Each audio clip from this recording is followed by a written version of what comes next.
Who do you think those people were? Those were not just ordinary people there. If I told you their names, I'm not going to tell you their names, but if I did, I don't think you'd sleep so well.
Theme for Kubrick, but he took it one step further in what would end up being his final film, Eyes Wide Shut, which depicted a masked ball identical to one the Rothschilds had thrown years earlier.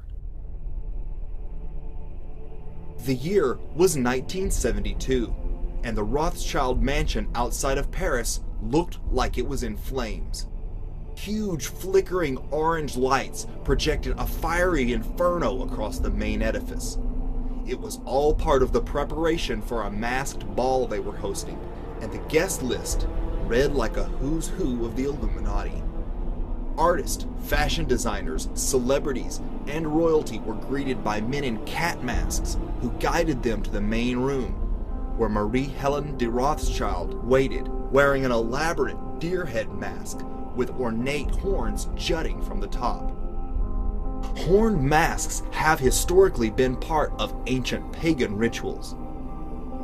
The invites were written backwards and required a mirror to read, reflecting Satanist Aleister Crowley's edict to do everything backwards. Creepy photos taken from the event have surfaced which show their bizarre costumes and questionable decoration. Baby dolls strewn on tables as part of the decor, demonstrating their hatred for humanity. Audrey Hepburn and another attendee wore birdcage masks, signifying MK Ultra mind control. Perhaps the weirdest picture is of men gathered around a nude female effigy, laid out on what looks to be some type of sacrificial altar. Notice the similarities to Marina Abramovic's cannibalistic cake parties, attended by the Hollywood elite, and scenes from music videos such as Katy Perry's creepy Bon Appetit. One rumor even suggested the female body was made of sugar and was actually edible. The menu from this strange event also hints at a cannibalistic undertone.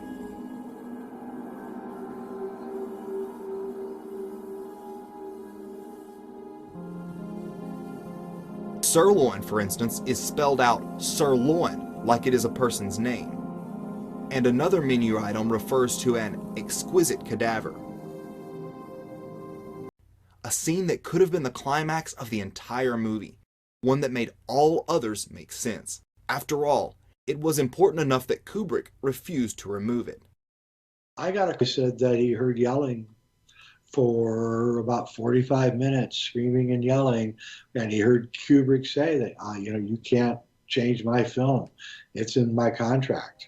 And then Kubrick stormed out first, and he followed Stanley, and that was the last time we ever saw Stanley. Wow. But was Stanley Kubrick really murdered for the secrets he revealed in Eyes Wide Shut? Many researchers say yes, and point to the strange coincidences surrounding the filmmaker's sudden demise. And this is a guy who'd already done Eyes Wide Shut back in 1999, and then right before the film comes out, Stanley Kubrick ends up dead. Right. And he dies the same way that one of the guys died in the film. And the film, of course, exposes the cabal totally. And You. now. I mean, now you look back and you say, well, what if something, you know, no. I mean, he Did he have any heart problems? You know, the man worked hard. I'd get faxes from him at 3 in the morning, you know, and Christiane was there, and you know, he didn't discuss that, you know, it was sudden, it was shock, no one said, oh, you know, that was expected, you know, especially after a couple of days after talking to him. And Kubrick died just days after his original cut was presented to the studio. Although he had secured complete creative control over the film, the studio refused to show whatever was in those 24 minutes. So what were they to do? Many believe the Hollywood elites, angry over his expose, murdered Stanley Kubrick so that they could edit the film, and there would be no way he could ever reveal what was in the original version. Look at Eyes Wide Shut, Stanley Kubrick, who you better believe got invited to things like this. And there's names very similar to George Soros in it, as, you know, the bad guy character, and his wife, he finds out. Curious, being exactly 666 days before January 1st, 2001. One of Kubrick's most acclaimed films is 2001: A Space Odyssey. I think the fact that Stanley died exactly 666 days before January 1st, 2001, the first day of the year of his greatest film, that worries me, I have to tell you. I think that's a signal, and I hope to, you know, the heavens above that he wasn't murdered, but somehow that seems like an Illuminati signal. But there's just one problem. Stanley died of a heart attack. Could the Illuminati really make a murder look like a heart attack? In a 1975 Church Committee hearing, it was revealed that the CIA had a weapon capable of doing just that. Also, I had to find, one time they wanted me to find out if there was such a thing as a poison that was undetectable, especially one that seemed to mimic a heart attack, that would kill someone, but it would appear that they had a heart attack. I did find such a thing. Does this pistol fire the dart? Yes, it does, Mr. Chairman, and a special one was developed which potentially would be able to enter the target without perception. The poison was frozen into some sort of dart, and then it was shot at very high speed into the person, so when it reached the person, it would melt inside them, and the only thing would be like one little tiny red dot on their body, which was hard to detect. There wouldn't be a needle left or anything like that in the person. But also the toxin itself would not appear in the autopsy? Yes, so that there was no way of perceiving that the target was hit.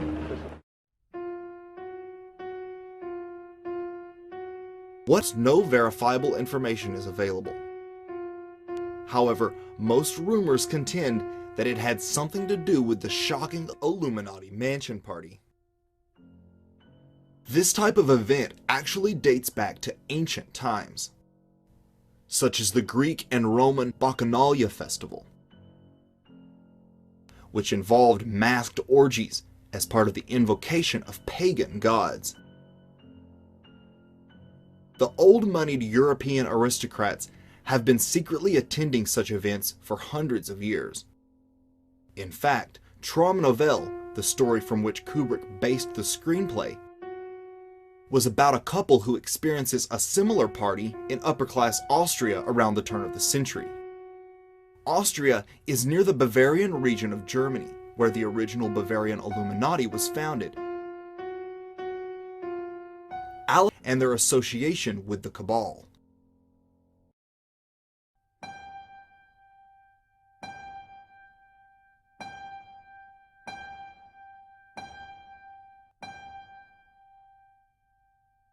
One mask in particular is said to bear a resemblance to Bob Hope, who has been named by whistleblowers as an MK Ultra handler.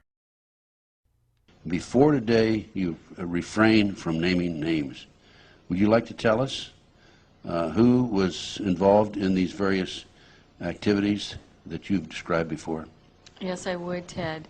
It's real scary for me, but I'd like to go on public record saying that my owner under mind control was Bob Hope, and that I was abused and used as a mind control sex slave. Elite child trafficking rings have come to light in Belgium, the UK, the US, and other countries, proving there's a much more sinister side to these secret parties. Was this what Kubrick was really trying to warn us about? He had already alluded to this theme when Bill goes to the costume shop and encounters a father prostituting his underage daughter. The name of the costume shop is Rainbow Fashions. Rainbows, rainbow symbolism, and Wizard of Oz themes are all related to MK Ultra mind control. Her father, Anthony Kidman, was a high-level Luciferian himself, a member of Aleister Crowley's notorious Ordo Templi Orientis, a group that engages in ritual sex magic and ancient pagan rites. He died mysteriously after an Australian named Fiona Barnett formally named him as one of her abusers. Throughout my childhood, I was a victim of Australia's VIP child sex trafficking ring. For example, I was prostituted to pedophile parties at Parliament House, Canberra, and to an international leader at Fairbairn Military Airport. The people involved in this elite pedophile ring included high-ranking politicians, police, and judiciary. Kidman's stardom makes a lot more sense once we know about her elite connections. And it should come as no surprise that Kubrick cast her in the film Eyes Wide Shut. His use of a real-life couple at the time who was also to an upper-class satanic cult in order to advance their status. This is the same stuffed tiger found on the bed of the prostitute Bill sees earlier in the movie. The choice of a tiger as the stuffed animal is an obvious reference to MK Ultra beta programming, also known as sex kitten programming, which begins at a young age. Nothing on camera in a movie like this is happenstance, especially with a Kubrick film. For those with eyes that are wide open, the signs are clear. The Harfords never really escaped the